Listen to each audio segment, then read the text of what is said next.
Hi friends, എൻ്റെ YouTube ചാനലിലേക്ക് സ്വാഗതം. ഈ വീഡിയോ ആദ്യമായിട്ട് കാണുന്നവരാണെങ്കിൽ സബ്സ്ക്രൈബ് ചെയ്യുക, ഷെയർ ചെയ്യുക, ലൈക്ക് ചെയ്യുക. പെട്ടെന്ന് കണ്ടപ്പോൾ സാമന്തയാണെന്ന് തോന്നി. വൈറലായി സംയുക്തയുടെ ചിത്രങ്ങൾ. ചുരുക്കം ചില സിനിമകൾ മാത്രമേ അഭിനയിച്ചിട്ടുള്ളെങ്കിലും മലയാളിക്ക് പ്രിയങ്കരിയായ നടിയാണ് സംയുക്ത മേനോൻ. ഈ അടുത്ത കാലത്ത് ഏറ്റവും കൂടുതൽ ഉയർന്നു വരുന്ന ഒരു വിമർശന താരം കൂടിയാണ് നടി. സാമന്തയെ അനുകരിക്കാൻ നോക്കുന്നത് എന്നതാണ് ഇത് പ്രധാനം. അന്യഭാഷാ ചിത്രങ്ങളിലേക്ക് കൂടുതൽ ശ്രദ്ധ കേന്ദ്രീകരിച്ചതോടെ വലിയ തോതിൽ തന്നെ ഒരു വിമർശനം സംയുക്ത കേൾക്കുകയും ചെയ്യുന്നുണ്ട്. പ്രധാനമായും ഇൻസ്റ്റാഗ്രാമിൽ സാമന്ത ചെയ്ത പോലെ സാം എന്ന തൻ്റെ ബയോയിൽ താരം എഴുതിയാണ് വിമർശനങ്ങൾക്ക് തുടക്കം കുറിച്ചത്. ഇപ്പോൾ സോഷ്യൽ മീഡിയയിൽ ശ്രദ്ധ നേടുന്നതിന് താരം പങ്കുവച്ച ചിത്രങ്ങൾ മറ്റൊരു ചിത്രങ്ങളാണ്. ഈ ചിത്രം കണ്ട് പലരും കമൻറ്റ് ചെയ്തിരിക്കുന്നത് സാമന്തയെ പോലെ തോന്നുന്നു എന്നാണ്.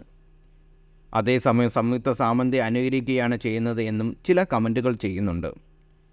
ചിത്രങ്ങൾ വളരെ വേഗമാണ് സോഷ്യൽ മീഡിയയിൽ വൈറലാകുന്നത്. ഈ നടി കൂടാതെ